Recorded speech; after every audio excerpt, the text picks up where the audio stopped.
మీకు ఈ పదవి వచ్చినందుకు ముందు మా మీడియా తరఫున కాంగ్రెస్. మీరు రాజకీయ జీవితం ఎలా ప్రారంభించారు, మీ ఆరంగరేటం వివరాలు? ముందుగా మీడియా మిత్రులకి నా నమస్కారాలు తెలియజేసుకుంటున్నాను. నా పేరు కండవెల్లి లక్ష్మి, రాజానగరం నియోజకవర్గం దివాన్చెరు గ్రామం అండి. మీరు అడిగిన ప్రశ్నకి సమాధానం, నా రాజకీయ జీవితం అంటే ఫస్ట్ మా అమ్మగారు మొదటి నుంచి ఎన్టీ రామారావు గారు పార్టీ స్థాపించిన కాడి నుంచి నేటి వరకు కూడా ఆవిడ తెలుగుదేశం పార్టీలోనే ఉంది. అమ్మ అక్కిరెడ్డి మహేష్ గారి నాయకత్వంలో ఆవిడ వడ్డేరు భద్రరావు గారు, కోరిపు రామకృష్ణ గారు వారందరూ సమక్షంలో ఆవిడ పనిచేసేదండి ఒక కార్యకర్తగా. అంటే ఆవిడ పెద్ద చదువుకోలేదు కాబట్టి ఎంతవరకు ఉండాలో అంతవరకే తను రాజకీయ జీవితాన్ని సాగించింది. అక్కిరెడ్డి మహేష్ గారి నాయకత్వంలో తనదైన స్టైల్లో తన నాయకత్వం నిర్వర్తిస్తూ ముందుకెళ్ళేదండి. ఈలోగా పెందుర్తి అన్నపూర్ణ గారు ఎంటర్ అయ్యారు రాజానగరం నియోజకవర్గానికి. ఆవిడ కొన్ని అనుకోని సంఘటనల వల్ల ఓడిపోవడం కూడా జరిగింది. అప్పుడు కూడా అమ్మగారే ఉన్నారండి. తర్వాత పెందుర్తి వెంకటేష్ గారు రాజానగరం నియోజకవర్గం ఎమ్మెల్యేగా తరంగేటి చేశారు. అప్పుడు తల్లిగారికి కొంచెం వయసు సహకరించగా, అమ్మ నా బదులు నువ్వు వెళ్ళు, వెంకటేష్ గారు మంచి వ్యక్తి, వాళ్ళ భార్య గారు కొంచెం ఇలాగా ఓడిపోవడం జరిగింది కదా, వెంకటేష్ గారు గెలుస్తారు తప్పకుండా, ప్రజలందరికీ కూడా ఒక మంచి అవగాహన వచ్చింది అనేసి చెప్పి నన్ను ఎంకరేజ్ చేసి అమ్మగారు పంపించడం జరిగిందండి. అప్పుడు నేను పెందుర్తి వెంకటేష్ గారు ఎంటర్ అయినప్పుడు నేను రాజకీయ జీవితంలో ఫస్ట్ స్టార్టింగ్ నా జీవితం అక్కడ స్టార్ట్ అయ్యిందండి.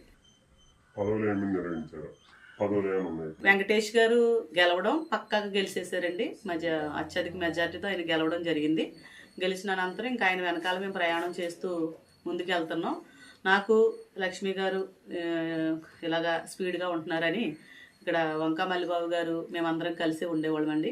అప్పుడు మల్లిబాబు గారు కండవెల్లి లక్ష్మి గారికి ఏదో ఒక పదవి వేయాలండి మనం అని చెప్పినప్పుడు నాకు జన్మభూమి కమిటీ మెంబర్గా నాకు అవకాశం కల్పించారండి. జన్మభూమి నెంబర్గా నేను ఎక్కడ పెన్షన్లు ఇచ్చినప్పుడు చంద్రబాబు గారు జన్మభూమి కమిటీలకి ఒక గౌరవాన్ని ఒక అధికారాన్ని కూడా ఇవ్వడం జరిగింది. అప్పుడు మేము ఎక్కడ పెన్షన్ రాజానగరం మండలం దివాన్చెరు గ్రామంలో ఏ పంచాయతీకి సంబంధించి రఘునాథపురం, శ్రీరాంపురం, దివాన్చెరు పంచాయతీల్లో పెన్షన్లు ఇచ్చేటప్పుడు నేను ఎక్కడికి వెళ్ళినా సరే లెగలేని వాళ్ళు ఇంటికి వెళ్ళడం, అలాగ ప్రతి ఒక్కరికి వెళ్ళి పెన్షన్లు ఇవ్వడం, డోర్ టు డోర్ వెళ్ళి కొంతమందికి పెన్షన్లు ఇవ్వడం, పంచాయతీ ఆఫీస్కి వచ్చిన పెన్షన్లు అలాగ కష్టపడ్డానండి. ఆ కష్టాన్ని గుర్తించి నాకు ఒక మంచి పదవిని కూడా జన్మభూమి నెంబర్గా కూడా వెంకటేష్ గారు ఇవ్వడం, వెంకటేష్ గారి సమక్షంలో నాకు ఇచ్చారు. అప్పటి నుంచి నా రాజకీయం ఇంకా ఆప్టింగ్ లేకుండా ఎక్కడ ఎవరికి ఏ కష్టం వచ్చినా, ఎవరికి ఏ సమస్య వచ్చినా నా వంతు సహాయం చేసుకుంటూ వారు పిలవగానే నేను వెళ్ళడం ప్రజల్లో ఇంకా పాతుకుపోయాను అనమాట అండి. తెలుగుదేశం పార్టీలో నేను ఇలా చేస్తున్న తరుణంలో మా గౌరవనీయులు శ్రీ పెందుర్తి వెంకటేష్ గారు అండి, నా రాజకీయ గురువు గారు. ఆయన కోసం నేను ఎప్పుడు చెప్పుకుంటూనే ఉంటాను. నా కష్టాన్ని నా గుర్తింపు ఇచ్చి మా తల్లిగారిని కూడా ఆలోచించుకొని ఆయన నాకు టీడీపీ జిల్లా ఎస్ఎస్ఎల్ సెక్రటరీగా నియమించారు. అప్పటికి మనకు అధికారం లేదు సార్.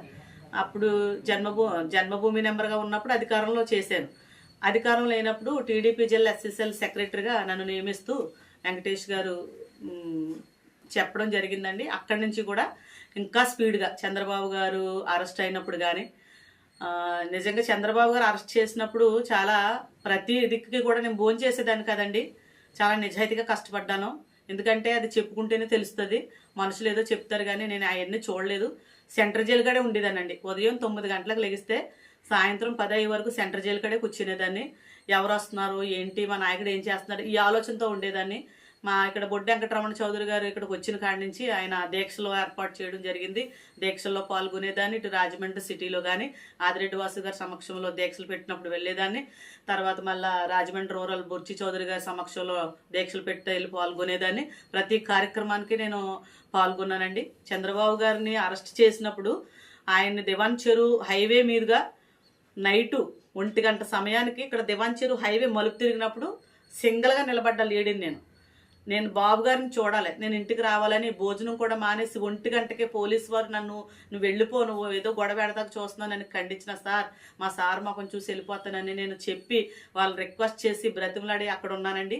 1 గంటకి చంద్రబాబు నాయుడు గారు మా దివాన్చెరు హైవే మలుపు తిప్పి సెంట్రల్ జైలుకి తీసుకెళ్ళినప్పుడు ఆయన్ని చూసి ఇంటికి వచ్చిన ఘనత కండవెల్లి లక్ష్మిదని నేను తెలియజేసుకుంటున్నానండి. అలా కష్టపడ్డాను. తెలుగుదేశం పార్టీలో ఎక్కడ కూడా ఎటువంటి మచ్చ లేదు. కానీ కొంతమంది ఏంటంటే స్వార్థపరులు ఒక్కసారే మహిళా నాయకత్వంలో ఎదుగుతుంది అనే అసూయతో గత వైసీపీ ప్రభుత్వంలో నన్ను ఎవరైతే తప్పుదోవ పట్టించాలని చూశారో, ఎవరైతే టీడీపీ ఫ్లెక్స్ లేకుండా చేయాలని చూశారో వాళ్ళే జనసేన పార్టీలోకి వచ్చి నన్ను ఇబ్బందులు గురి చేస్తున్నారు తప్ప నన్ను తెలుగుదేశంలో నాయకులు కానీ తెలుగుదేశం వారు ఎప్పుడు నన్ను చిన్న మాట అనరండి. ఎందుకంటే ఆ గౌరవం నాకు పార్టీ తరపు నుంచి వచ్చింది, నా తల్లిగారిలోంచి వచ్చింది. అలా అక్కిరెడ్డి మహేష్ గారు, గంగ బ్రహ్మరాజు గారు ఆ నాయకత్వంలో మేము కొనసాగాం. అక్కిరెడ్డి మహేష్ గారు పార్టీలు మారి బయటకు వెళ్ళిపోయారు తప్ప మన గంగ బ్రహ్మరాజు గారు అయితే తెలుగుదేశం జెండా పట్టుకొని నిలబడ్డ నాయకుడు. ఆయన కూడా మనం చనిపోయారండి. అక్కిరెడ్డి మహేష్ గారు మోసాను. ఆయన చనిపోయినప్పుడు ఆయన రుణాన్ని తీర్చుకున్నాం నా తల్లిగారి కోసం. మన గంగ బ్రహ్మరాజు గారు చనిపోయినప్పుడు ఆయన పాడి మోసాను, ఆయన రుణం కూడా తీర్చుకున్నాను. ఈరోజు ఎవరో ఒకరు పెద్ద నాయకత్వంలో కొంచెం అంటే మాకంటే ఆర్థికంగా కొంచెం డబ్బు సహాయం చేసేది ఉండదు కాబట్టి పెద్ద నాయకులు వారి సపోర్ట్ ఉంటేనే ముందుకెళ్తాం. అలాంటి వారిలో నాకు సపోర్ట్ ఇచ్చిన వ్యక్తుల్లో కూడా గంగు బ్రహ్మరాజు గారని ఆయన పాడి మోసాను మనం చనిపోయినప్పుడు అండి. ఆయనకి కూడా ఘనంగా నివాళులు అర్పించాను. అలాగా నా రాజకీయ జీవితం సాగుతూ ముందుకి ఈరోజు రాష్ట్రంలో చుట్టుపక్కల నలుమూలలా పేరు ప్రఖ్యాతలు సంపాదించానంటే అది మా పెందుర్తి వెంకటేష్ గారు భిక్ష అనే చెప్తానండి. రెండోది, పార్టీలకు అతీతంగా ఏపీ తెలంగాణ హ్యూమన్ రైట్స్ మహిళా కమిషన్ చైర్మన్గా ఉన్నారు కదా, ఎప్పుడు ఈ పదవి వచ్చింది? మీరు ఎంతకాలం చేసినటువంటి సమస్యల పరిష్కారం ఏమైనా ఉన్నాయా? చేశాను sir. Human rights protection council of ఇండియాలో నాకు నన్ను అంటే నేను హ్యూమన్ రైట్స్లోకి వెళ్ళాలి, హ్యూమన్ రైట్స్లో సోషల్ వర్క్ చేసిన నిజాయితీగా పనిచేయాలి, అందులో కూడా వెళ్ళి నేను ఎలాగా నేను తర్ఫీదు పొందాలో కూడా తెలుసుకోవాలని హ్యూమన్ రైట్స్లో జాయిన్ అవ్వడం జరిగిందండి. దానికి తాళ్ళూరు ప్రసన్న కుమార్ గారు నేషనల్ చైర్మన్ గారు ఆయన్ని సంప్రదింపులు జరపగానే వెంటనే ఆయన నేను ఎస్ఎస్ఎల్ అండి, ఇలాగా తెలుగుదేశం అంటే లక్ష్మి గారు పార్టీ చూడకూడదు, మీరు ఏ పార్టీకి కొమ్ము కాయకూడదు, నిజాయితీగా పనిచేయాలి, ఎక్కడే కష్టం వచ్చినా వెళ్ళాలి, ప్రశ్నించాలి, అడగాలి, హక్కు ఉంది, తప్పు చేయకూడదు, యథార్థంగా ఉండాలి, ఎక్కడ లంచాలు తీసుకోకూడదు అవన్నీ చెప్పారండి. తప్పనిసరి నేను చేస్తాను సార్, హ్యూమన్ రైట్స్ నాకు ఖచ్చితంగా మెంబర్షిప్ కావాలని నేను అడిగినప్పుడు వెంటనే ఆయన నా మాటను చూసి ఒక 2 రోజులు టైం ఇవ్వండి అనేసి 2 రోజులు టైం తీసుకొని ఆయన కొన్ని ఎంక్వైరీ చేసుకుంటారు కదండి, ఏదైనా ఒక సంస్థకు మనం వెళ్ళేటప్పుడు ఎంక్వైరీ చేసుకున్నప్పుడు లక్ష్మి గారు బాగా కష్టపడతారండి, తెలుగుదేశం పార్టీలో ఉంటారు ఆవిడ, పార్టీలు చూడదు మంచిదనేసి ఆయనకు చెప్తే దాని మీద ఇంచుమించు మా గ్రామంలోని చుట్టుపక్కల ఎంక్వైరీ చేసి నాకు ఆ పదవి ఇవ్వడం కూడా జరిగిందండి. ఇచ్చిన తర్వాత నాకు ఆంధ్ర మహిళా చైర్మన్ ఇచ్చారు. ఇచ్చిన తర్వాత మా ఆంధ్రప్రదేశ్కు సంబంధించి ఇచ్చినప్పుడు నేను రాజానగరం నియోజకవర్గంలో ఏ మహిళకు అన్యాయం జరిగినా వెళ్ళడం, ఆ మహిళా సమస్యను కేసులు అవ్వకుండా భార్యాభర్తలను సరిచేసి కలపడం, అలా ఎక్కువ నేను ఆ సమస్యలు తీర్చానండి. అలాగే ఎవరైనా అమ్మాయిలు 10th క్లాస్ అమ్మాయిలు కానీ first year second year degree ఇలాంటి అమ్మాయిలు ఎక్కడైనా కనిపించినా గద్దించి బాగా చదువుకోండి అని చెప్పడం, వాళ్ళు ఏమన్నా ప్రేమకు సంబంధించి ఎవరినైనా లవ్ చేసి ఇలాగా ఇబ్బందికరమైన పొజిషన్లో ఉంటే వారిని గద్దించి వీళ్ళ తల్లిదండ్రులకు వాళ్ళ తల్లిదండ్రులకు అప్పచెప్పడం, అలాగే సాగుతూ ఇక్కడ హాస్టల్ విజిట్లు చేయడం, తర్వాత ఆర్థికంగా అనాథులకు, కుష్ఠరోగులకు, భర్త చనిపోయిన వితంతువులకు కూడా మా కుటుంబం తరపు నుంచి human rights protection council of India తరపు నుంచి కూడా ఆంధ్ర చైర్మన్గా మహిళా చైర్మన్గా నేను వాళ్ళందరికీ కూడా ఆర్థికంగా సహాయం చేయడం జరిగింది. అంటే నాకు అంత స్తోమత లేదు, మా కష్టార్జితం కొంచెమండి, 100 రూపాయలు 1000 నాకు ఒక 1000 రూపాయలు ఉంటే అందులో 9 రూపాయలైనా పెట్టాలనే ఆశతోటి మేము ముందుకెళ్ళి, ఎందుకంటే నాకు సేవ చేయాలని ఆశ ఎక్కువండి, ప్రజల్లో ఉండాలి, ప్రజల కష్టాలు నేను చూస్తున్నాను కాబట్టి నేను కూడా ప్రశ్నించాలి. అన్యాయం అయిపోతున్నాం, ఉన్నవాడు వచ్చినా ఉన్నవాడికే పెడుతున్నాడు, లేనివాడికి ఎవరో పెడతలేదు, నేను ప్రశ్నించాలి, అడగాలి అనే దృక్పథంతో దేవుడు నాకు ఇచ్చిన తలాంతును బట్టి ముందుకు వెళుతున్నానండి. అలాగా ఆంధ్ర చైర్మన్ అయిన తర్వాత నా సోషల్ వర్క్ని, నా నిజాయితీని గుర్తించి ఆంధ్ర తెలంగాణ మహిళా చైర్మన్గా నన్ను నియమించడం జరిగిందండి. అప్పుడు నాకు నా సంస్థ కన్నేసి ఉంచింది. Human rights protection council of India వారు నెల్లూరు, హైదరాబాదు, తర్వాత కడప, వరంగల్, ఇలాగ విజయవాడ, రాజమండ్రి, కాకినాడ మొత్తం ఇలాగ ప్రతి ఒక్కరిలో ఒక్కొక్క చైర్మన్ ఉంటారండి. వాళ్ళందరూ కలిసి నేను లక్ష్మి గారు ఎంటర్ అయింది ఎలా ఉంటుంది మన సంస్థ అని వారు ఒక కొన్నేసి ఉంచారు. నేను చేసే వర్క్ని, నేను చేసే సోషల్ వర్క్ని వారు గుర్తించి నాకు గౌరవ డాక్టరేట్ ఇప్పించడం జరిగిందండి. మదర్ తెరీసా అవార్డు తీసుకోవడం జరిగింది. ఉత్తమ మహిళ ఐకాన్ ఇలాగ ఇంచుమించు 12 అవార్డ్స్ తీసుకున్నానండి. ఆంధ్ర తెలంగాణ మహిళా చైర్మన్ అయిన తర్వాత హైదరాబాద్లో కూడా కొన్ని విషయాలు ఉంటే గిరిబాబు గారు అని మాకు ఒక సార్ ఉన్నారండి, ఆయన అక్కడ చైర్పర్సన్. ఆయన సమక్షంలో కూడా కొన్ని విషయాలు నేను సాల్వ్ చేసినప్పుడు అవి కూడా దృష్టిలో పెట్టుకొని లక్ష్మి గారు చాలా నిజాయితీగా కష్టపడుతుంది, మంచి పర్సన్ అని ఆయన గుర్తించి నాకు మొన్న నంది అవార్డు కూడా ప్రమోట్ చేయడం జరిగిందండి. హైదరాబాద్ వెళ్ళి పంజారా హిల్స్, జూబ్లీ హిల్స్ దగ్గర ఉన్నటువంటి ప్రసాద్ గారు ల్యాబ్లో నేను నంది అవార్డు కూడా తీసుకోవడం జరిగిందండి. ఇన్ని పదవులు చేస్తున్నారు కాబట్టి రాజకీయంగాను హ్యూమన్ రైట్స్ వంటి వ్యవహారాల్లోనూ ఇప్పుడు కొత్తగా జై భీమ్ ఫౌండేషన్ కూడా వచ్చింది. మీరు ఈ పరిస్థితులు మీరు ఏమేమి చేస్తారు, అసలు చేయగలుగుతారా? అంటే సార్ మొన్న వైజాగ్లో ఎస్సీ ఎస్టీ బీసీ మైనార్టీలు అందరూ కలిసి ఒక పెద్ద మీటింగ్ అండి ఏర్పాటు చేయడం జరిగింది.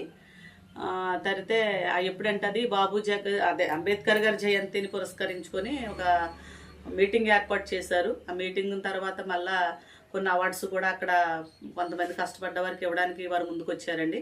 అయితే నన్ను అడిగారండి ఆ మీటింగ్స్లోనే. అంతకుముందు ఈ అన్ని కమిటీలన్నీ కూర్చొని మాట్లాడుకున్నప్పుడు లక్ష్మి గారు తెలుగుదేశం పార్టీలో మన ఎస్సీ మహిళ చాలా నిజాయితీగా కష్టపడుతుంది కానీ ఆవిడని గుర్తిస్తలేదు అనేసి నన్ను నా కమ్యూనిటీ పరంగా ఇటు నేను ఎస్సీ మాదిగా మాల రెల్లి ప్రతి ఒక్కరు కూడా నన్ను చాలా బాధపడుతున్నారు. అక్క నువ్వు చాలా నిజాయితీగా కష్టపడుతున్నావు అంటే నీ దగ్గర డబ్బు లేదనే ఆలోచనతో నిన్ను వెనక పెడుతున్నారా లేకపోతే ఏంటి అన్నదే నన్ను ప్రశ్నించారండి.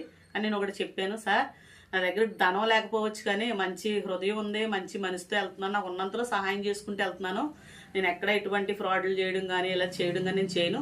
ఎవరైనా సమస్యను వస్తే నేను వెళ్ళినప్పుడు అది వేరేగా చిత్రీకరించి నన్ను బ్యాట్ చేస్తారేమో తప్ప అంటే అదేం కాదు, పార్టీలో మీకు గుర్తింపు ఇస్తలేదు మీ నాయకులు అని నన్ను ప్రశ్నించారండి మా నాయకులందరూ. కానీ గుర్తింపు ఇస్తారు సారు, ఆ విషయంలో అయితే అదేమీ లేదు. కానీ ఇక్కడ కొంచెం కూటమి ప్రభుత్వం వల్ల కొంచెం అలా అటు ఇటు ఉంటాం తప్ప అదేమీ లేదు. పార్టీలో అయితే నాకు మంచి గుర్తింపు ఉందని చెప్పానండి.